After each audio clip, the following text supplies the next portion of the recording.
connecting transactional data in Power BI. Your HR manager comes up to you and says, I want you to create a report. First, what is the absenteeism rate in January?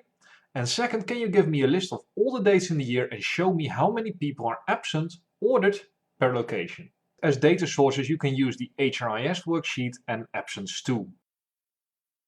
Now, to complete this assignment, you can either copy-paste, because it's a rather small data set, or you can use a number of VLOOKUP functions. You can generate some dates, and you should be able to get all the data in check. But if your HR manager then comes up to you and says, hey, it's nice that you ordered it per location, but I want you to order it per function level, you need to do the exact same thing over again, but then order it per location and do the VLOOKUP function again, etc. And if the HR manager then comes back and says, oh, please also order it per salary level, then you need to do it again. There's a better way to do it. And in this lesson, I'll show you how to do it in Power BI. Before we do that, I want to dive slightly deeper into transactional data and how that relates to what we're going to do in Power BI. Most HR systems are transactional. Transactional data are data describing an event. You have the date and you have a certain number that describes a certain value, a certain event.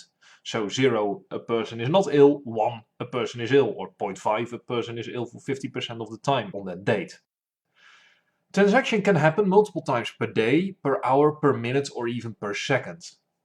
If you look at HR data, it usually happens per day.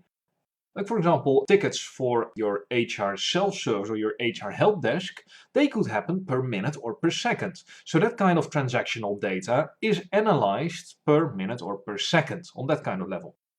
If you look at sales data, for example, the tools that I'll learn you in this and in the following lessons, they can also be applied to transactional sales data. So you can actually also work on analyzing sales. Those are usually registered per second, because you can have a lot of sales in a certain minute. Think about Black Friday or think about when a certain advertisement goes live and a lot of people flock towards your website and start buying stuff. That is transactions per second. Usually in HR, apart from the example of tickets for LMS systems, for example, or HR help desk systems, usually HR data is registered usually per day. If we look specifically at absenteeism, transactional data is registered per day. Now, sorting on transactional data will be very messy. Why? Because you can have multiple people falling ill on one day. So if you remember the absenteeism 2 data set, you can order per day, but you have multiple people sick on one day. So getting a good overview on that data is really hard. You can't sort per date. Creating a pivot table with a date and an account would be the best way to do it. But then, as you already saw, you don't have information on dates that have no notation, that have 0 people ill. So when no one is ill on a certain day, those days are not registered and they disappear from the system. Now Power BI can fix this. Power BI fixes this by working with filters. And filters are lists with unique, non-duplicated data. For example, if 20 people work in the London office and you want to map the London office on the map, you want a filter table with one location, with London, and with one location, Shanghai, and the coordinates of that location. So you can put a marker on the map and say, hey, 20 people work on this location. In that case, the table with London and its longitude and latitude, and Shanghai with its longitude and latitude, with only unique values, will act as a filter. And we'll see the same happening for our absenteeism data. And the challenge that I'll give to you is, what would be the filter that you would use for your absenteeism data? Imagine that you have thousands of people and a lot of them are ill. So for every day you have 10 or 20 people who are ill. What is the filter that you want to have with unique and non-duplicated data in order to sort on sickness and to answer the question that your HR manager asked of you? I'll show the answer in a few minutes. But first, before we can do this analysis, we're going to activate the Power BI tools in Excel. Let's get started. Welcome to the dataset. This is a new dataset in which we have just the HRIS worksheet and the absence to worksheet. What I'll do first is insert tables everywhere. So we start with the HRIS table. That's done. Let's not forget to create the date of birth and transform it to an actual date and the start date the same. For absence to, we'll do the same. I say insert a table, my table has headers, and as a table name I'll say absence, or absence to, since we've been calling it absence to for the entire lesson. What I'll do is I'll create a short date again. We have a date, an employee ID, absence rate and absence reason. Before we start, we will activate the Power BI tools, and we do that by clicking File in the left top corner.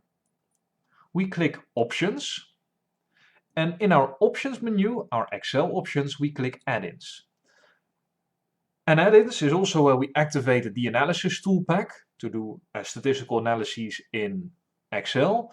But this time, in the Manage box, we click COM Add-ins, and we click Go. And what you can do is you can mark all 5 Power tools. We have Inquire, the Power Maps, Power Pivot, Power View and Power User for Excel. We click OK and we see a number of new tabs. Inquire, which we'll not use in this course, Power Pivot, which we will definitely use, and the Power User. Power User is a nice way to create certain visualizations. We focus on Power Pivot. What we have done is we have created 2 tables. And let's, just to make it easier, give both sheets a color and say, hey, as soon as we turn sheets into a table, we are gonna color it blue. So in this case, we have one table, HRIS, and we have a second table called, and I click Design for the table name, Absence to. What we can do is we can import both the tables to Power BI. But before we do that, we need to create a third table. Why? Because in absence 3, we see a lot of dates. And as I told you in the introduction, we can't order on a unique date. Because if we order and sort on dates, I say, hey, newest to the oldest, or let's say oldest to the newest, so it starts at January 1st. It doesn't order the right way. We don't have the 4th and the 5th of January. And if we order, we see that the 7th of January is 2 times in the table, the 8th is there 2 times, and 9th even 3 times because 3 people are ill. And imagine this for a really large organization. This is going to be messy. So we want to work with a filter. And that's the question that I ask you at the end of the introduction. What's the filter that you need for this specific absence transaction table? Because we have the dates, we have the employee IDs, this is a transaction table. In order to sort on date, we need a date table. And that's what we are going to create right now. We have a certain date, we have a month notation, and we have a day notation, and we can even insert a year notation. You can also insert a week number. Let's do that just to show you how to do how to work with this. And what I'll do now is I'll generate a date. And this is how you do it. You click Fill, you click Series, because we're going to create a series. And we want to create a series in the column. Before we do that, we need to insert a date. All our absence data is January 1st, 2017, so we put in January 1st, 2017. And this is a date, and you already see the date notation auto-filled by Excel. We now click Fill Series in the column, because we are working vertically, we're working in a column. The step value is 1, we know that's a 1 equals 1 day for the short notation. And we say that the stop value is the 31st of the 12th month of 2017. And now I click OK. And what happens instantaneously is that we have a date, January, February, March, April, etc. all the way, and I control click down, all the way to December 31st of the year. So we have created effectively a table. I'll make it an actual table, and now we want to fill in the year, month and day notation. This is rather easy. I already showed you how you can create a month notation. For year you type in equals year. I double click it, I click the date, I close the bracket, and there we are. And I can say overwrite everything. For month we do the same. I say equals month, I double click month, I click the date, I close the bracket, and I say enter, and I say override all. What you see now is that all the dates are 2017, but the months do change. This is April, this is May, June, July, etc. Now for day we do the same. We say equals day for this series, okay, and we can create a week number. Weekday, week number for this series, okay. So what you see now is that we even have week numbers. Now, we're not going to work with week numbers. This is just to show you a nice overview of how you can work and generate week numbers for a certain date. This is our calendar table. So I go to design, I say this is, I put in my calendar, and I'll rename this sheet accordingly. I'll call it calendar, and because we've turned it into a table, I'll also make it blue just because it looks good. So now we have 3 different worksheets with our absenteeism, just for January, with our HRIS, which is rather small, but in the next lesson it will be much larger, and a calendar table with all the dates in 2017. What we're going to do now is we're going to import all these files to the Power BI, and we do it by clicking Power Pivot, and we say add this worksheet to the data model. I click it, and there we go. We have a Power Pivot data model, and it has one connected dataset in there titled HRIS, and it is titled HRIS not because the worksheet is called so, but we just inserted the table, so it has the table name. For absence 2 we'll do the same. I go to Power Pivot, I say add to the model. Absence is included now as well. And I go to the calendar and I stand in the table and I say add to the model. And there we have it. We have 3 different data sets imported in the Power BI. Now in the Power BI you have a lot of very powerful tools at your disposal. The one that we'll use is a diagram view, because what we want to do is we want to connect our transaction table with 2 filter tables. I'll enlarge them slightly and I'll drag them to the middle of the screen. Now our transaction table, as you know by now, is our absence data. And what we want to do is we want to connect the date from our calendar to our absence data, because that's the exact match. But the thing is that, so I click it and I drag it to the date of absence 2.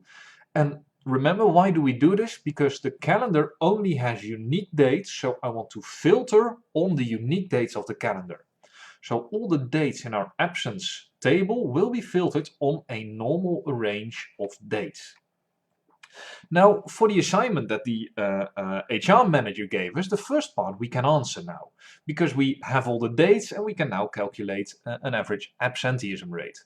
However, we can't sort it per location. In order to do that, we want to include the HRIS as a filter and connect the employee ID to the transaction table.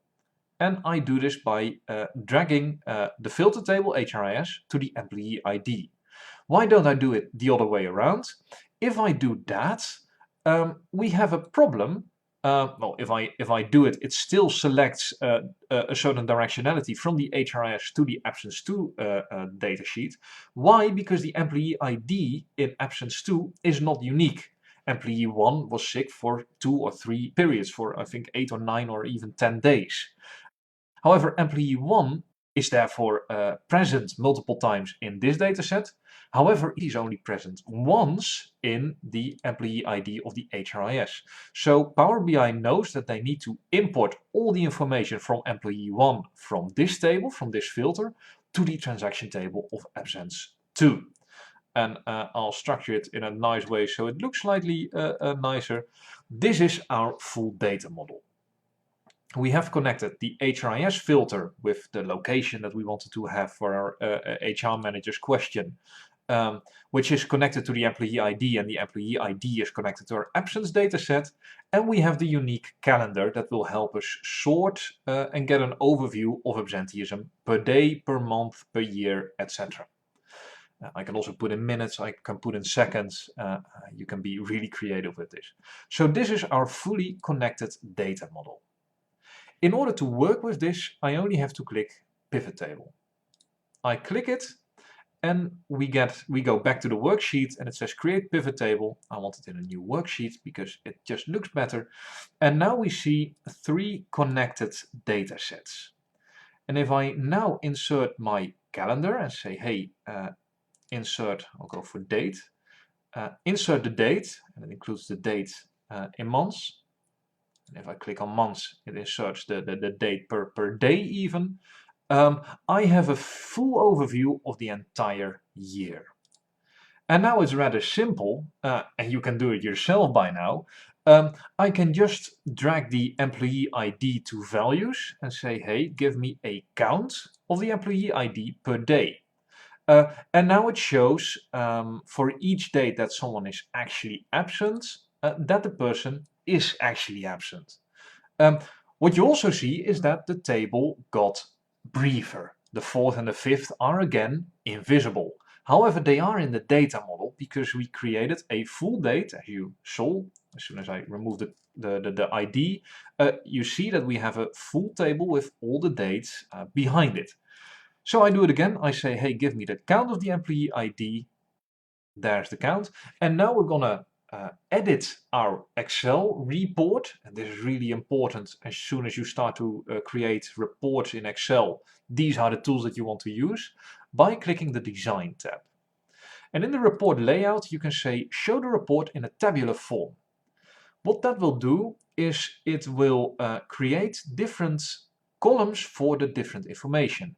Before we have had a compact form, so January was in the same column as the specification of January. Now we see January in its own table. In the subtotals, I want this subtotal removed, the January total. I say do not show subtotals, so this row goes away. And now I can right click this specific item in the January field. If I go to field settings, to the layout, I can say repeat all the item labels, because I want January to repeat for each and every item. That will help me to create easy reports, and it will help me to analyze my data way more efficient. Another thing that I want to do, if I go to the table, right click and go to the pivot table options, you also have the display tab. And in the display tab, I click show items with no data on the rows. If I then click OK, I get a full overview for January and a full overview for February, etc. This is the appropriate way of getting all the dates, and we only have a few number of people ill in the first 11 days of January, but this is the way to get a full overview of all your employees. For each date at least, we don't have an overview of all the employees yet. So what you now see is that you have on January 1st, you have 1 employee ill. And on January 5th, you have 0 employees ill. So if we now do the same exercise we did in the previous lesson, we select the data and we say, hey, we go for this kind of data, we only go for January, you see the actual rate that people are ill. You see that it goes down, it spikes, and then for the rest we don't have data.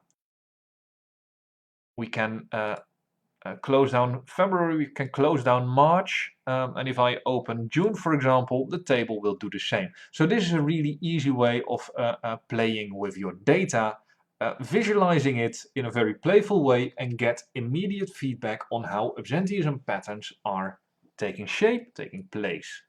So this is the count of the employee ID, the number of people that were actually ill in this period. We also work with an absenteeism rate, and that's an even better way of displaying it. When someone is ill, we said, hey, we have an absenteeism rate of 100%.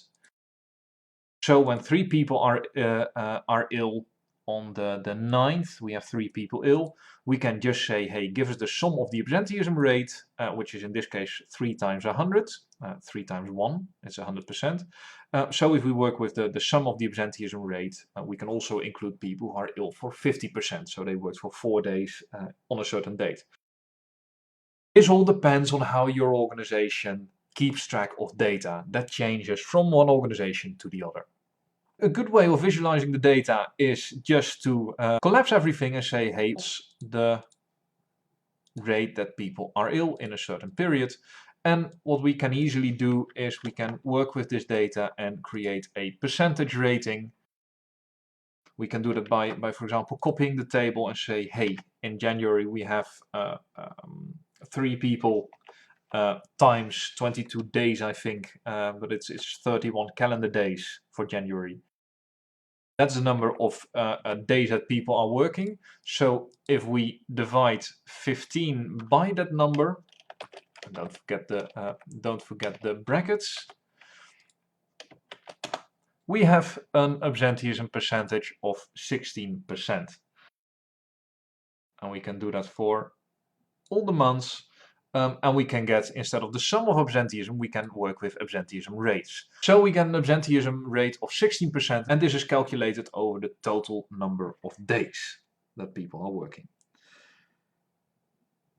And in organizations you see 2 different absenteeism rates, and not all organizations are doing the same. Some keep track of, like in this example, all the days that people are working, and they get a percentage of that. That's their absolute absenteeism percentage.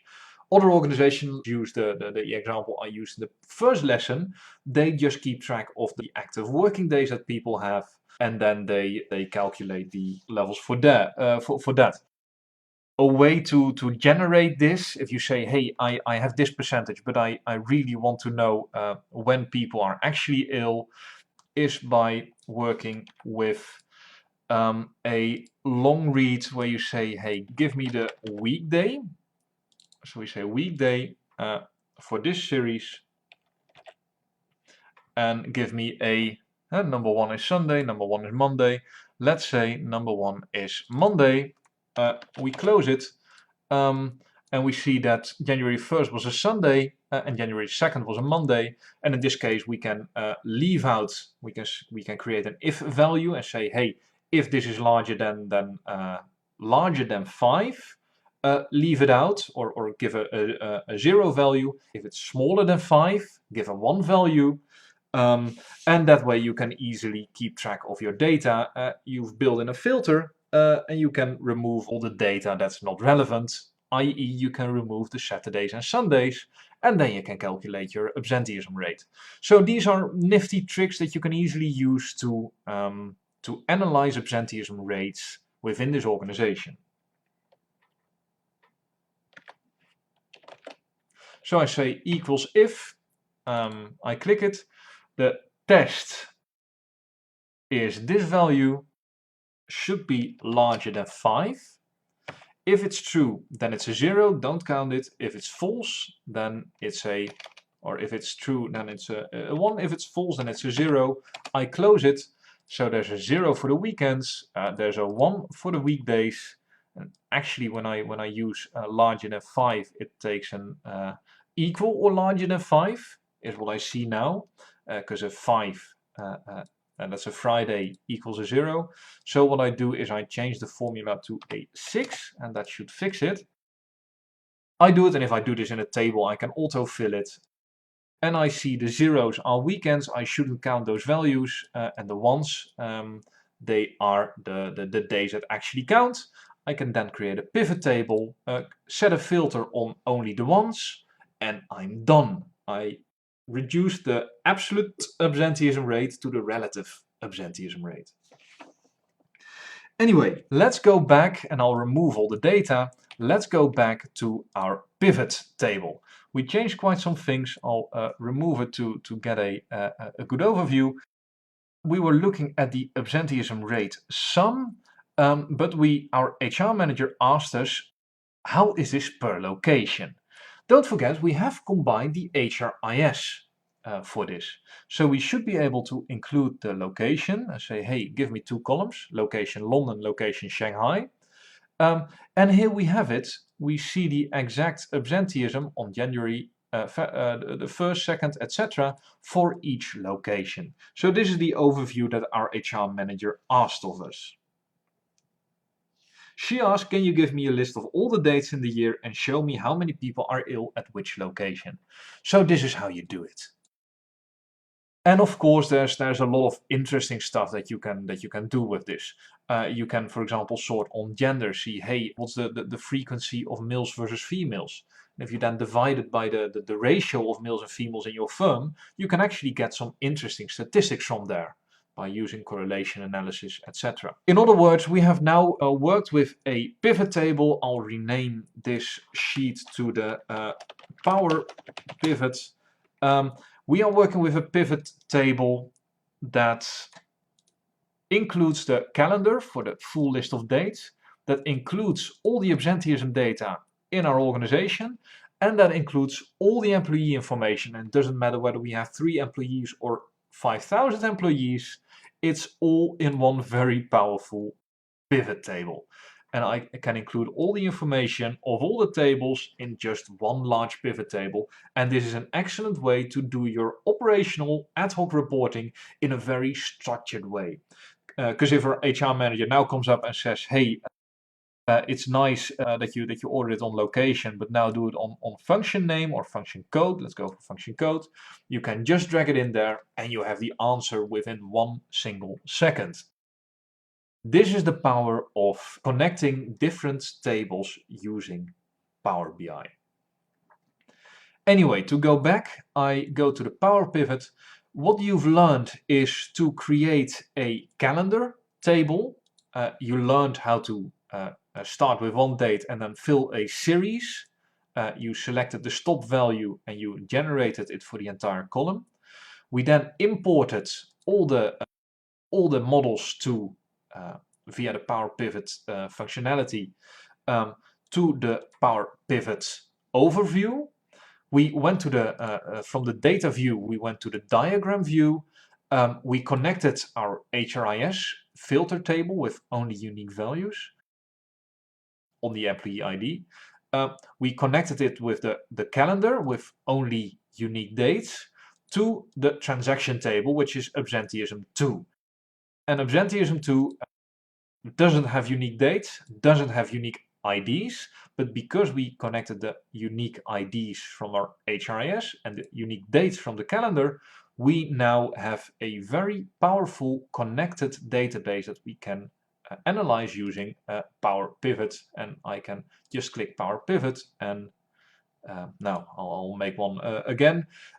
We have all the information, all the variables in one enormous pivot table. And now you can play around with the information. The last thing that you learned, which is important to remember, is that you can go to your design. You can go for a tabular report layout. You can remove subtotals. You can even remove grand totals if you want, for even a better overview. You can change all the function codes. So you can say, hey, these are the bartenders, these are the managers. And what you can do is right click the table, go to your field settings and fill in your layout options. For example, repeat item labels or insert blank lines. And you've also learned that you can click the pivot table options and in your display say, hey, show items with no data on the rows. And there's a number of other options that you should just take a look at and see how you can create beautiful reports just using Excel. That's what you've learned in this lesson. I think it's a whole lot. I don't blame you if you watch the lesson a second time or if you play with it again. I would very much advise you to look at the assignment that the HR manager gave you and then download the dataset for this lesson, and then do it yourself. And if you run into problems, load the video again, see how it works, and the most important thing is be creative, play around with it. Because if you play around with your own data, you're gonna learn way more than just copying what I'm doing on screen. Play around with the data, set yourself an objective, a research objective, say, hey, my HR manager wants me to calculate the rate that bartenders are ill versus that managers are ill, and then take all the necessary steps and do the calculation. Long story short, I think you learned a whole bunch.